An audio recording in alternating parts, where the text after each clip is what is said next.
Assalamualaikum warahmatullahi wabarakatuh. Jumpa lagi kita dengan Kiling Kimia Lingkungan. Untuk hari ini kita akan membahas soal-soal yang berhubungan dengan soal kimia di kelas 11 semester ganjil. Oke, kita lihat soal yang pertama. Tuliskan 3 buah isomer dari senyawa C6H14. Langkah awal kita harus tentukan dulu ini masih hidrokarbon yang mana, alkanakah, alkenakah, atau alkuna. Ini dia masuk ke dalam senyawa hidrokarbon golongan alkana, berarti dia ikatan tunggal. Ya, untuk membuat isomer, kita buat dulu dia rantai lurusnya, ya, berarti tunggal ya. Yang A berarti rantai lurus, ada 6, 1, 2, 3, 4, 5, 6. Dah, berarti ini namanya adalah N-heksana. N-heksana. Oke. Yang B berarti kita kurangi, ya, jadikan 5, pindah, kita buat cabangnya di nomor 2. Oke, 1, 2, 3, 4, 5, 1, 2, 3, 4, 5. Maka namanya di sini ini sebagai cabang, berarti 2 metil pentana, ya, pentana. Sekarang yang C masih 5, 1, 2, 3, 4, 5, tapi cabangnya di nomor 3. 1, 2, 3, 4, 5. Ini sebagai cabang. Maka namanya adalah 3 metil pentana. Pentana. Sekarang kita kurangi, ya. Yang untuk yang D kita kurangi, rantai induknya jadi 4. Cabangnya di nomor 2, satunya di nomor 3. Berarti ini 1, 2, 3, 4. Ini sebagai cabang. Ya, berarti ini CH3 ya. Hanya di sini tidak saya tambahin lagi karena kita sudah paham ya, C itu ingat mengikat dia harus tangannya itu ada 4. Berarti ini CH3, makanya namanya metil. Berarti 2,3 dimetil butana. Butana. Dari mana butana dapatnya? Induk 1, 2, 3, 4, metana, etana, propana, butana. Yang E 1, 2, 3, 4. Cabangnya di nomor yang sama, 1 ke atas, 1 ke bawah. 1, 2, 3, 4. Berarti namanya 2,2 dimetil butana. Oke. Nanti untuk H-nya ya, bisa kamu hitung. Ini H-nya dia pasti nanti di sini jumlahnya semuanya adalah 14 ya. Oke, contoh seperti ini, C-nya sudah mengikat di kiri 1, di kanan 1, berarti ini hanya tinggal 2. Ini hanya 2, hanya ini karena 1, 2, 3, berarti hanya 1. Ini hanya 3, ini hanya 3, ini hanya 3. Oke, seperti itu untuk mengisi atom H-nya pada C-nya. Jadi isomer dari C6H14 di sini kita lihat 1, 2, 3, 4, ada 5. Oke, soal yang kedua. Soal yang kedua ini berhubungan dengan ya materi termokimia, yaitu di sini adalah menentukan besarannya perubahan entalpi dengan menggunakan energi ikatan rata-rata. Jadi di sini kita harus tahu dulu apa rumusnya, ya. Delta H reaksi sama dengan sigma dari pemutusan dikurangi sigma dari pembentukan. Atau semalam sudah kita pelajari ya. Ya, cara singkatnya apa? Kiri kurang kanan. Kiri, kemudian ini sebelah kanannya ini adalah kanan. Oke, kiri kurang kanan. Kemudian cara singkatnya di sini ya bisa kita lihat untuk ikatan yang sama tinggal kita coret ya untuk memperkecil perhitungan. 1, 2, 3, 4, 5, 6. CH ya, di sini juga kita coret 6, 1, 2, 3, 4, 5, 6. Sekarang kita lihat yang di kiri. Ikatan yang di kiri 1 buah CC. Kemudian 1 buah C rangkap 2, 1 buah H.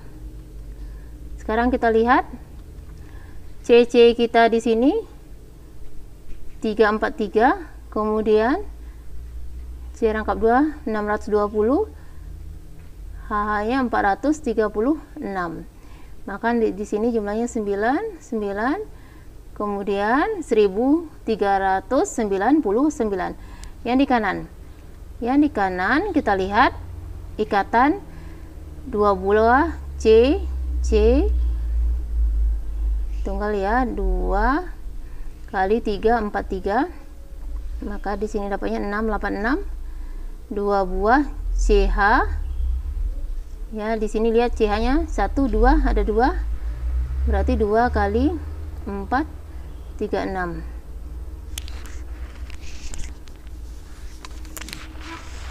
Berarti CH-nya 4, 14 ya. CH-nya 4, 14. Maka di sini 8, 28. Jadi jumlahnya di sini 1514. Oke, sekarang kita tinggal masukkan. Kiri tadi 1399 dikurangi 1514. Maka jawabannya di sini min 115 kilojoule. Oke, kalau kita tahu di sini jawabannya delta hanya min, maka kita tahu reaksi ini adalah eksoterem. Ingat, eksoterem ditandai dengan nilai delta hanya negatif. Oke, kita masuki soal yang ketiga. Soal yang ketiga ini berhubungan masih dengan termokimia. Ini ya berhubungan dengan apa? Kalorimeter. Kalorimeter. Ya. Kalorimeter. Langkah awal kita buat dulu apa yang diketahui. Di sini diketahui massa urea 30, kemudian MR dari urea di sini 60 ya, 60 ini MR itu satunya gram per mol, kemudian massa air 500 mili. Untuk massa air agar biasa kita rubah ke dalam gram, ini dikalikan dengan massa jenis air. Jadi massa jenis itu 1 gram per mili, berarti 500 mili dikalikan dengan 1 gram per mili dikali dengan 1 gram per mili, maka dapatnya ini sama dengan 500 gram. Berarti untuk massa airnya jadinya 500 gram. Kemudian C kita 4,2 joule gram derajat Celcius. Ya, yang kemudian delta T, di sini ada perubahan suhu 10 derajat Celcius. Langkah awal ini yang ditanya delta H. Langkah awal kita cari dulu Q-nya. Q sama dengan macet. Semalam sudah kita buat ya, macet. Berarti 500 gram kalikan dengan 4,2 joule gram per derajat Celcius kali dengan 10 derajat Celcius. Ini coret habis. Gramnya habis, berarti tinggal satuannya joule. 500 kali 4,2 kali 10. Cara singkatnya berarti 4,2 dikali dengan 10. Maka dapatnya 42 dikali 500. Berarti di sini jawabannya 21.000. Joule dirubah ke dalam kilojoule, berarti 21.000 dibagi 1000, maka dapatnya 21 kilojoule. Oke, sekarang kita cari lagi mol. Mol rumusnya adalah gram per mr. Ya, gram kita di sini 30, mr-nya 60, maka dapat jawabannya 0,5. Ini ya, lihat. Jadi 3 dibagi 6, 0,5. Berarti delta H kita sama dengan min Q per mol. Berarti min 21 kilojoule per mol. 0,5 mol. Maka jawabannya di sini adalah min 42 kilojoule per mol. Ya. Kalau ditanya dari mana datangnya, min 21 dibagi 0,5. Ya, untuk menghilangkan koma ini kali 10, di atas juga dikali 10. Ini berarti min 210, di bawahnya jadinya min 5. Ya, jadi dapatnya min 21 dibagi 5 dapat 4, 10 dibagi 5 dapat 2. Oke. Sekarang kita masuki soal yang keempat.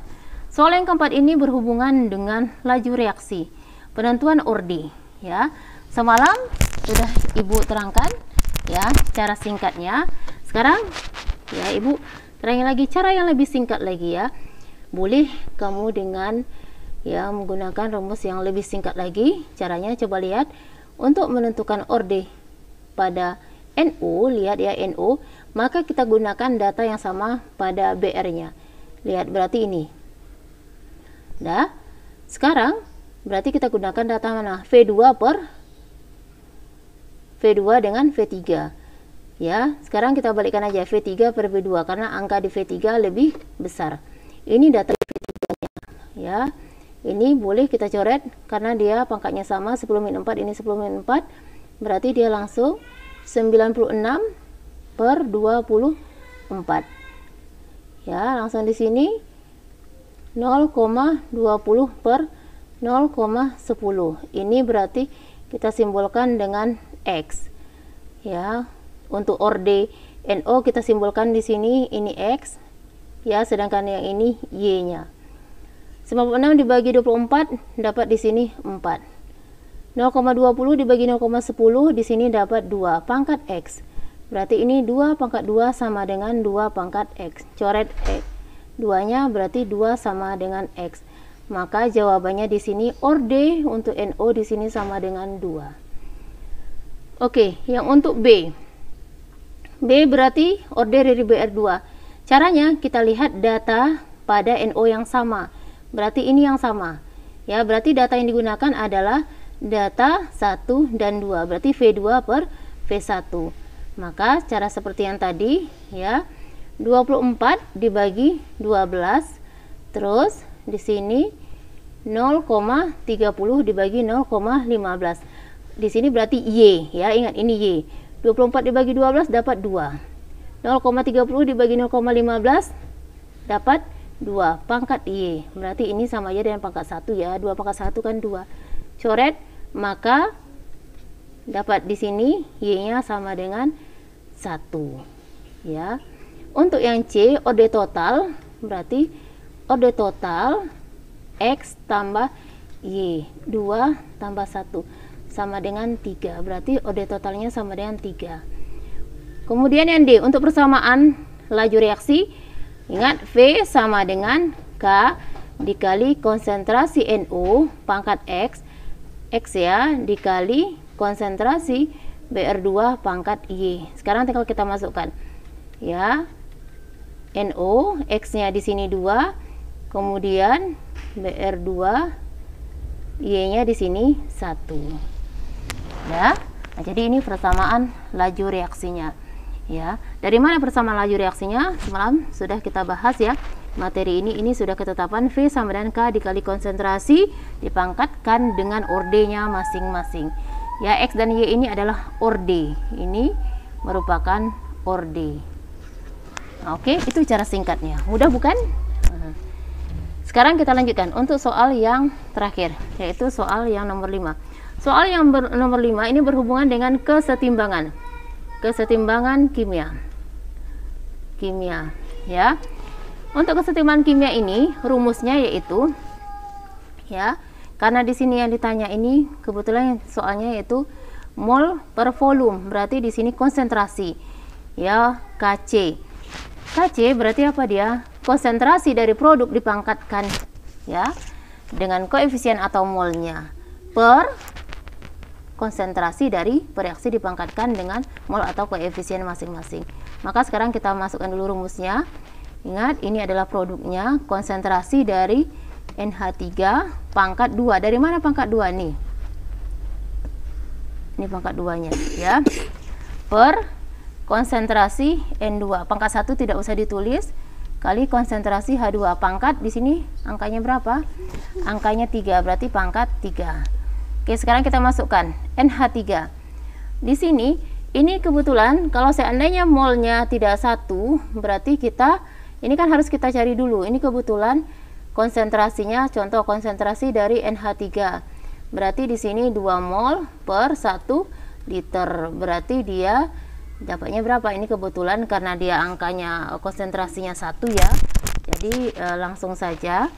Maka jawabannya di sini adalah 2 mol per liter. Berarti 2 mol per liter. Ya, kebetulan karena ini 1, jadi kan nantinya nggak pengaruh membaginya. Maka di sini langsung untuk NH3 2 pangkat 2. Kemudian untuk N2 kita lihat di sini N2 juga 2 kali H2-nya di sini 1 dibagi 1 dapat 1 pangkat 3. Oke, 2 pangkat 2, 4.